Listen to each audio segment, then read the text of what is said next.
এটা নিয়ে আমার মন্তব্যের আগে এখানে আসলে আপনারা তিনজনই এস এম ফরহাদের যে বিষয়টা নিয়ে কথা বলেছেন, আমার মনে হয় যে আমি এই বিষয়টা এর চেয়ে আরও ক্লিয়ার জানি। রিজন হচ্ছে, যেই সময় এস এম ফরহাদ কবি জসিমউদ্দিন হলের ডিবেটিং ক্লাবের প্রেসিডেন্ট ছিল, ওই একই সময়ে আমি আমার হল ডিবেটিং ক্লাবের সেক্রেটারি ছিলাম। যেখানে ছাত্রলীগের প্যাডে যে এস এম ফরহাদ নামটা দেখছেন, এটা তার নাম না। আমার একজন ব্যাচমেট রয়েছে জসিমউদ্দিন হলের, এস এম ফরহাদ, যারা ইমিডিয়েট সিনিয়র এবং জুনিয়র, এই নামটা হচ্ছে তার। এক, দ্বিতীয়ত, ঢাকা বিশ্ববিদ্যালয়ের হলে থেকেছে আর ছাত্রলীগের মিছিলে মিটিংয়ে যেতে হয় না, এটা কোনোদিন সম্ভব না। ঢাকা বিশ্ববিদ্যালয়ে যারা পড়ে তাদের সকলেই ফার্স্ট ইয়ার থেকে এই অ্যাবিলিটি কখনোই ছিল না যে তারা বাইরে একটা মেসে বা বাসা ভাড়া নিয়ে থাকবে। ঢাকায় এক্সপেন্স অনেক বেশি।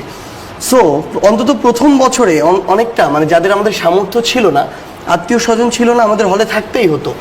হলে থাকার পূর্ব শর্ত হচ্ছে, হলে আপনার বেডে যাওয়ার আগে আপনাকে গেস্ট রুমে যেতে হয়, এই গেস্ট রুম গণন কালচারের সাথে পরিচিত হতে হয়। আমার জায়গা থেকে এই এস এম ফরহাদকে আমি সরাসরি ছাত্রলীগের মিছিলে কখনো দেখিনি। আমাকে নিজে, যেহেতু আমি হলে থেকেছি, আমার ছাত্রলীগের মিছিলে মিটিংয়ে যেতে হয়েছে।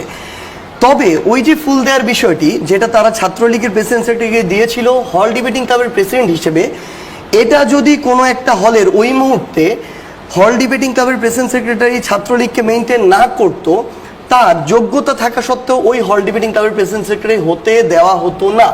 এটা হচ্ছে রিয়েলিটি।